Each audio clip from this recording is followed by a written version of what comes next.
At lalong mas masaklap, mga kababayan ko, mga DDS, no? Bumubukas na ulit to. Tara!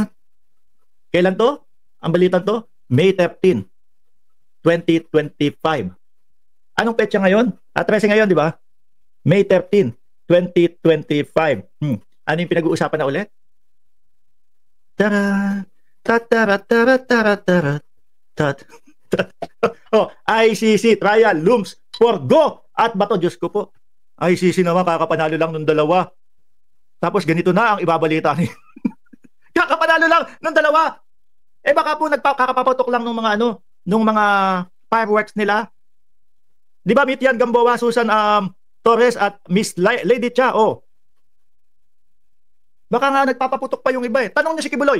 Buloy, ano ginawa nung kampo mo doon sa binili niyong paputok? baka sabi, ang dami namin binili paputok, no, pero hindi namin nagamit kagabi. Yun lang po yung problema diyan kasi may sulat na yung ICC sa dalawa, no, dito kay Bongo at Bato. So yun nga naman, paano nila mai-enjoy yung kanilang pagkapanalo kung ganyan, no? Kakapanalo lang may agad, may pa-welcome, no?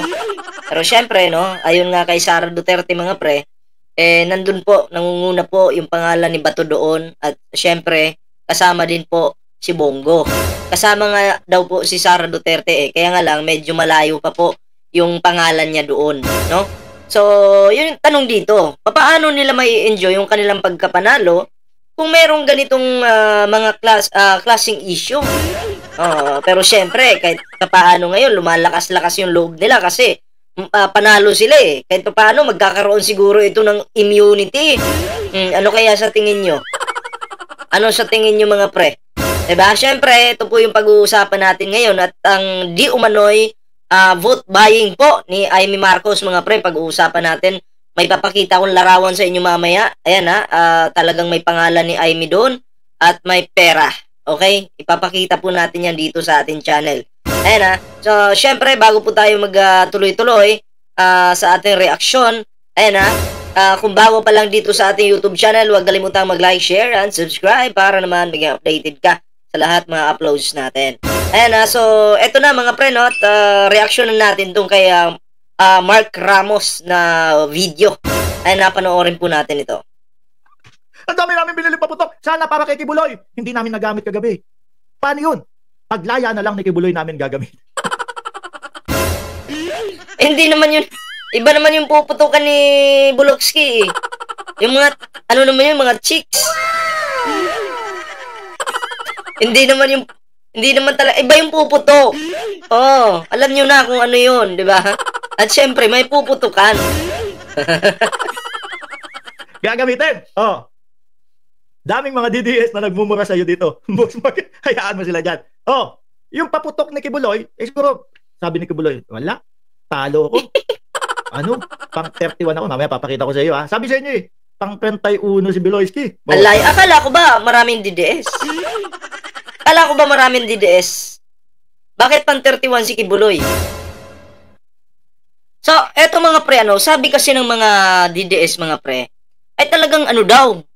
Ilan yung minensyon nila noon? 41 million sila. 41 million ba yun? Yung palaging sinasabi nila Dado noon. Malaki daw, malawak daw ang yung kumbaga nasasakupan ni Kibuloy. At ang mga Duterte daw po ay Duterte supporter, umabot daw po ng 31 million. Diba? Alam nyo naman na si Kibuloy at Digong ay talagang dikit yan. Pero kung titingnan po natin, kung talagang malawak ang mga Duterte, no? Kung talagang marami ang mga DDS, bakit 5,575,248 lang yung nakuha ni Kibuloy na boto? Akala ko ba talagang umabot kayo ng 31 million? Asa na yung 31 million? Bakit hindi umabot yung boto ng mga senador, ng mga Duterte ng 31 million? Sabi pa nga nung iba, 32 daw 'Di ba? May sobra-sobra naman na sinasabi na 33. 'Di ba? Pero kahit pa sabihin yung 40 million kayo, bakit ito lang yung nasabing talagang nakuhang boto ni Kibuloy? Ha? Maliit lang. Kala ko ba marami kayo? Mga QGC, yung amo ninyo tuluyan ng mabubulok yan. Buti nga sa inyo, 'di ba? So ayan ito na at tuloy po natin yung reaction natin dito sa video, no? Dito na lang ako sa selda ko magpaputok. Di ba? Mag-judgeable na lang ako dito. Hoy, ibang paputok yan Ikaw naman talaga, kaya pala daming napipikon sa'yo no? Inaasar mo itong mga DDS Di ba? Pero ito, samahan itong mga to. Manila Times. Biruin mo, nag-aano pa lang sila. May victory party pa lang sila Bungo at si Bato de la Rosa. Tapos ito na pinag-uusapan kinabukasan. Masaya, saglit. No? Tapos lungkot agad later. Ano sabi dito, mga kababayan? ICC trial looms for Go at Bato. Two of former President Rodrigo Duterte, Rodrigo Duterte's closest allies, Senator Ronald Bato de la Rosa at Bungo are likely to face trial before the ICC, according to human rights lawyer Cristina Conti. Conti, Managing Counsel at the National Union of People's Lawyer. Naku, ito na naman pinag-uusapan natin. Baka mapasigaw na naman si Bato nito. No? Come on, Mick Madi! Mapagano na naman si Bato de la Rosa. Come on, Mr. Trillanes, Mick Madi! Maiinis na naman yun. At ibang ito ang sigurado ko. No, kung magtatago man si Bato de la Rosa sa loob, kung magtatago man si Bungo sa loob ng Senado, sinisigurado ko hindi nila kayang magtago dyan hanggang matapos yung kanilang termino. Anak ng tinapa. Nako, mukhang malungkot nga itong balitang ito para sa mga DDS, at syempre para kay Bongo, para kay Bato, malungkot po ito. Hindi nila ma-enjoy yung kanilang tagumpay ngayon, no? Pero grabe nakalusot pa rin si Bato. Nadala dun sa paiyak-iyak 'di ba? Malaki kasi yung yung talagang kumbaga nakuha nila yung loob ng mga iba pang Pilipino nung hinuli si Digong kasi mukhang kawawa talaga si Digong dun at pagdating dun sa ICC hindi na masyado makapagsalita, no? Kumbaga nadala sila sa drama ni Digong. And then yun naman, may mga bobong Pilipino na uto-uto din magpasa hanggang ngayon, no? Naniwala sa drama. Alam mo, pag politiko ka, tapos ganyan ka pa katulad ni Digong, talagang magaling yan, magaling magdrama yan para kaawaan sila at manatili sila sa kapangyarihan. Pero pag balik nila sa kapangyarihan, mang-aapi na naman yan. Di ba? Sa bagay, ganun lang naman Sila yung nanalo, tanggapin natin yon. Normal lang yon. Pero tandaan po natin, hindi pa po tapos yung laban kasi meron pang 2028. Magbabakbakan pa yung mga yan, 'di ba? At magkakaalaman na, 'di ba?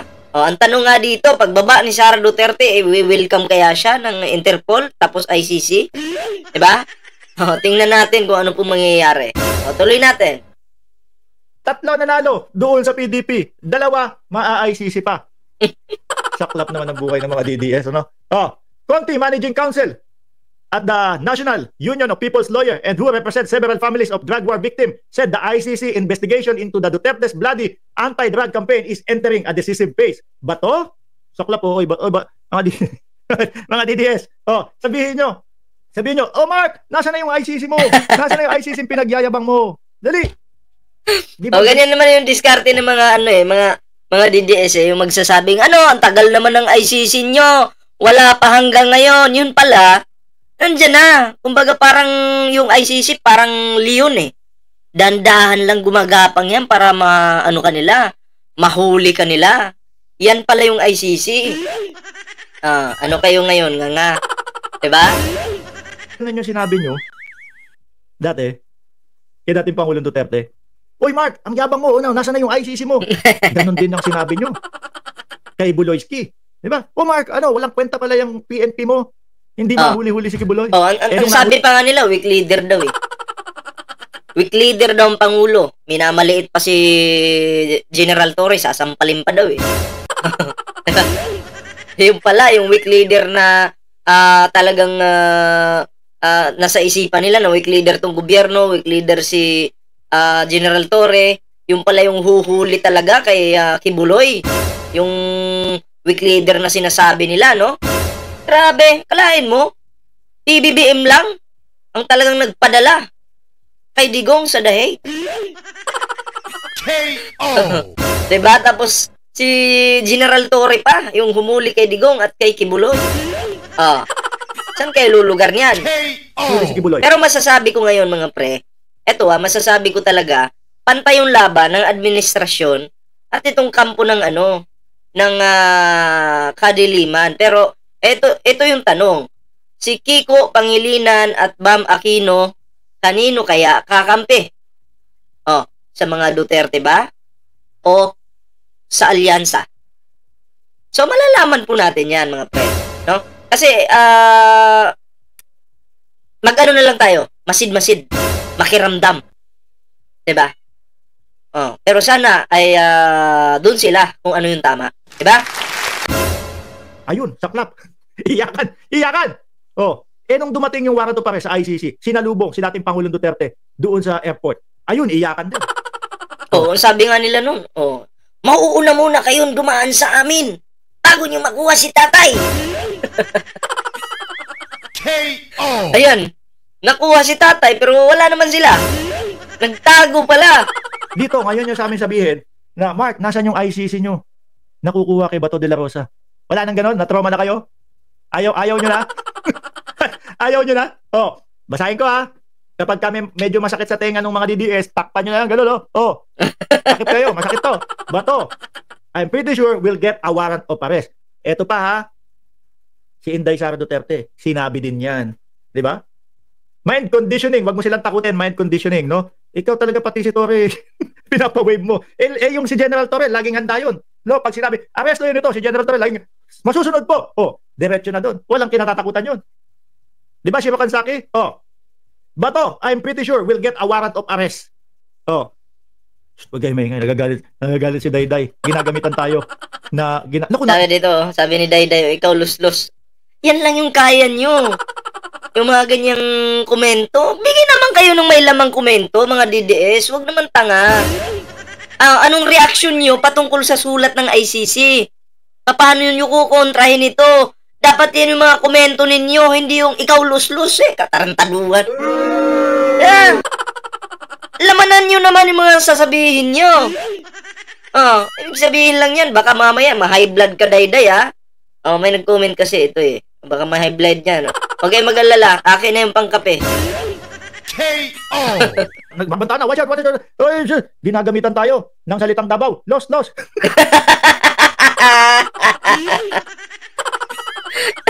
Salitang Davao. Ang bihira naman, Hilig niyo sa los. Huwag namang taga Davao din ako, los mo rin Dayday,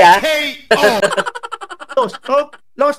Siguro iniisip nila, los na nga kami. Yung PDP namin, 10. 3 lang ang nanalo. Yung Duterte 3 na lang. Los. Hindi, Duterte 5 sila. 5 yung nakapasok, kaya nga lang critical yung 2. Kumbaga, susunduin ng ICC yung 2. Yun yung problema dyan. Diba, hindi po kami los. 7 po. No? Yung mga nanalo, nasa tingin ko, i-impeach si Inday Sara Duterte. Tuloy na natin to. Rebiton, shoutout sa'yo. No? Mark, sabi, watch out daw. Mukhang huhuli ka na, Mark Ramos. Sabi ni Dayday, ewan ko dyan. Mga DDS, hiling mga magbanta niyan. Bato, I'm pretty sure, we'll get a warrant of arrest. Conti said in an interview on Monday. By later this year. Nako. Pag-enjoyin nyo muna doon sa pangalawang termino, si Bato. Di ba? Pambihira. Pag-enjoyin muna. By later this year, possibly, September. Agoy. September, ano tayo ngayon? May, June, July. Lapit na. Ilang tulog na lang paglabas ni si Marichan. KO! Next month. Pag makarinig kayo ng whenever, yun na yun. Yun na yung hudyat. Pagkaupo, June na yun. Diba? Ilang araw na lang, ilang panahon na lang, Funk. Diba? June. July. August. September. Ako. Yari. June. Sa June, uupo sila. No? July, uumpisahan yung impeachment, mga kababayan. Maaaring ma-impeach si Inday Sara Duterte. Ha? Mga DDS. Okay lang kayo dyan? Sige, okay lang. Murahin nyo ako dyan. Wala akong pakialam. Oh, mga DDS. Uy. Uy, kinig kayo. Isa. Ayaw nyo makinig. Isa, sulit muna. Sulit. Sulit!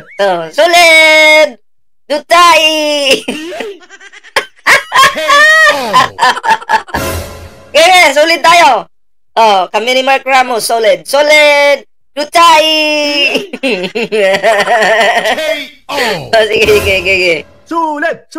Duterte 3. Sulit. Duterte 3. Oh, mag-comment muna tayo ng sulit diyan, mga ka-DDS. Sulit, tapos lagyan nyo ng heart na kulay green pag ganun, oh. Oh, na kulay green. Tapos yung kamao yan. Para ano? Sulit muna, dali. Mga DDS, isang sulit muna. Sulit. Oh, kamao. Tapos kulay green na heart. Tapos yung kamao, di ba? Oh, yan. Tapos Duterte, hindi 10, 3 na lang. Tapos saglit lang. Bakit hindi niyo sinali yung dalawa? Sa bagay kasi ano na yun.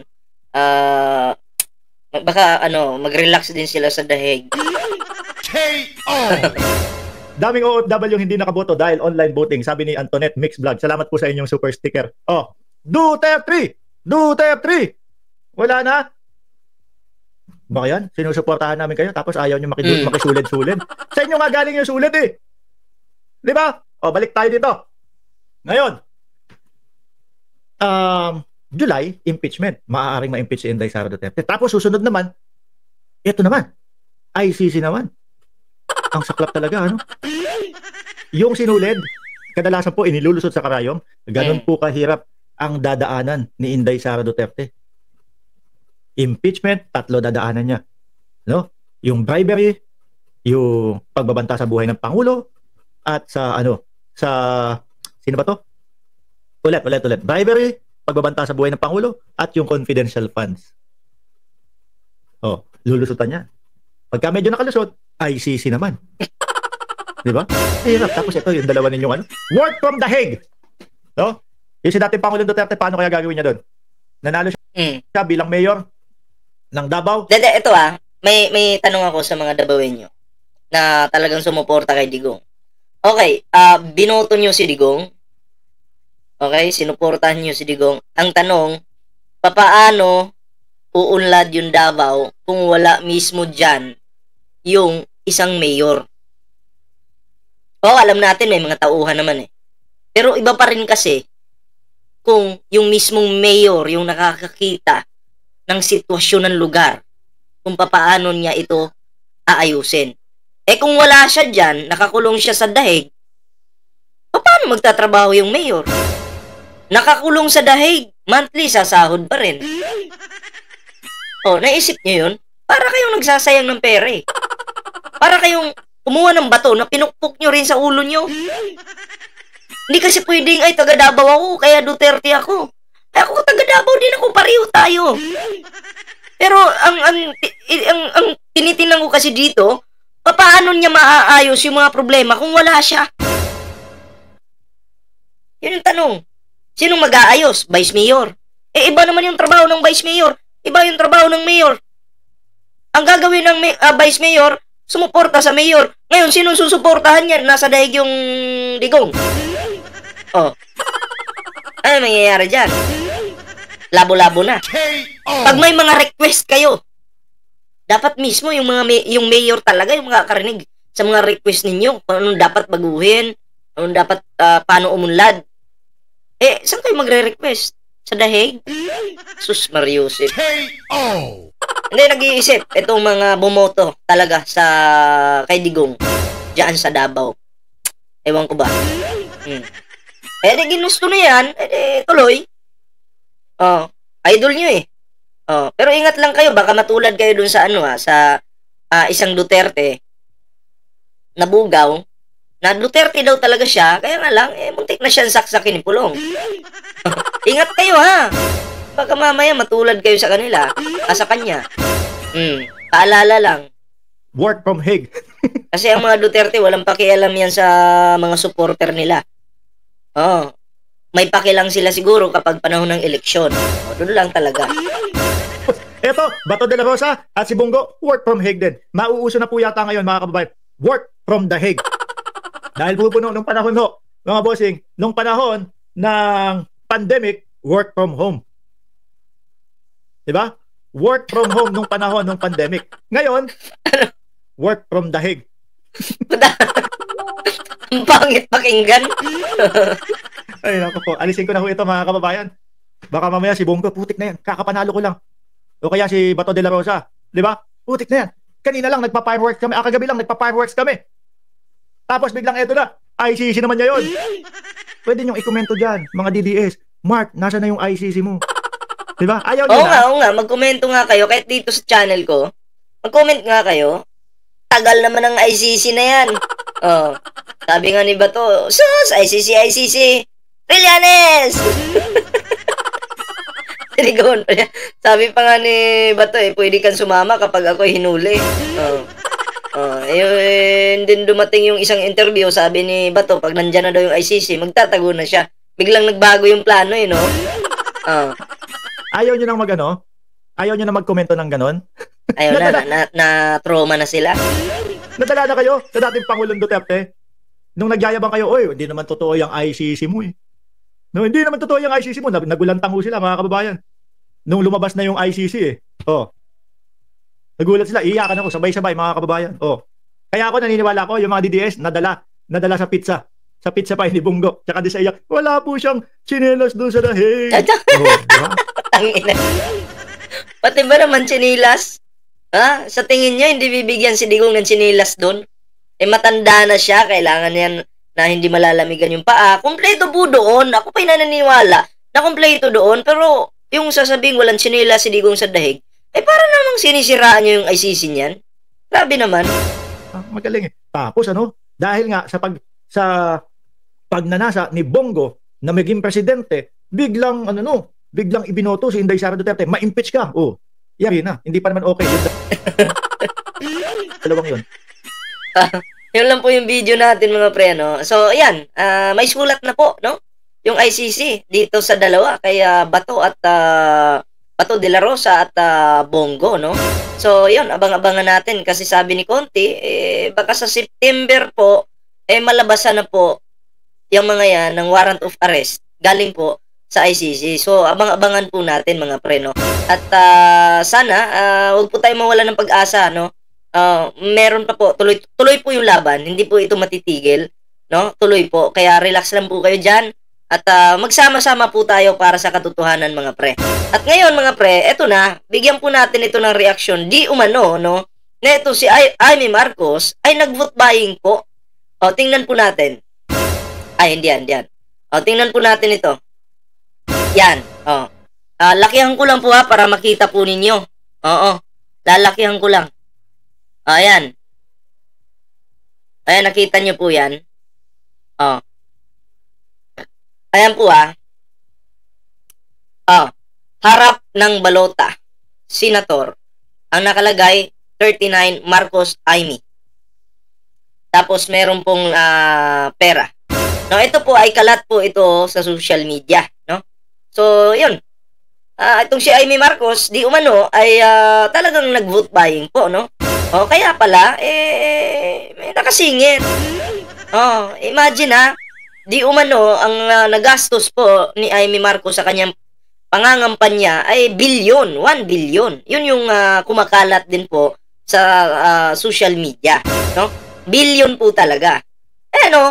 Number 39, Marcos Amy. Tapos may 1,000 pa. Sunod pa natin to.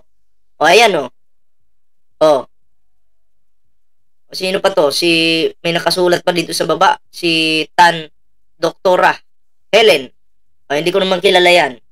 Si Amy Marcos. Ayan Ayan, maliwanag po yan eto pa. Ayan.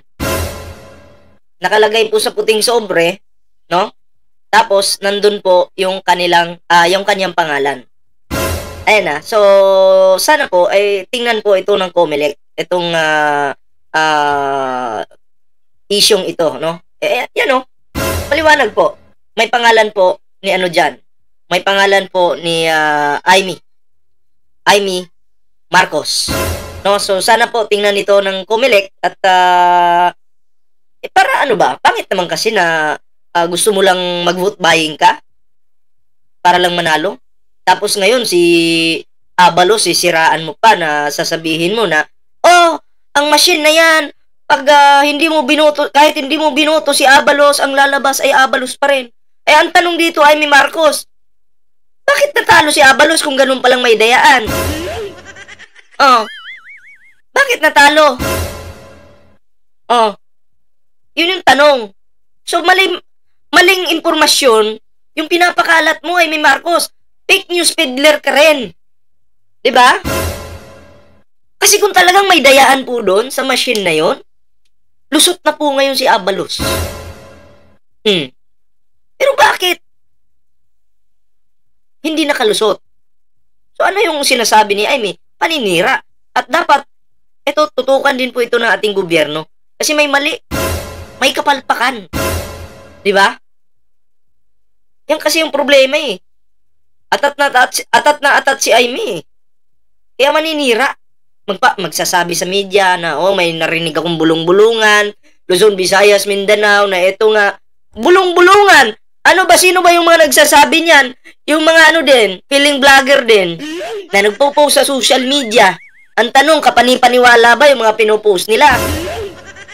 Nagmamaritis lang din si Amy. Pero wala na tayong magagawa. Nandyan na yan. Nanalo na si Amy. Pero dapat itong issue na to, na nag-viral din po sa kanya-kanyang Facebook page, na kalat po ngayon, sana din po maimbestigahan din po ito. Kasi para lang sa katotohanan, kung talagang nag-vote buying si Amy, edi panagutan niya. Kung wala naman, edi congratulations. Ganun lang naman po eh. Diba? Para lang, yung malinaw po sa mga Pilipino. Diba? So, yun lang po, yung ating video ngayon, mga pre. Ayun syempre, bago po tayo magtapos sa ating video ngayon, kung hindi ka pa po nakasubscribe sa ating YouTube channel, huwag kalimutang mag-like, share, and subscribe para naman maging updated ka sa lahat ng mga uploads natin.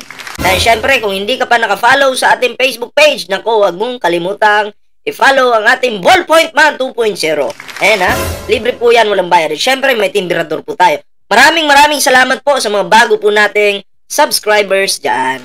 So, yun mga pre. At ako'y magpapaalam na muna pansamantala.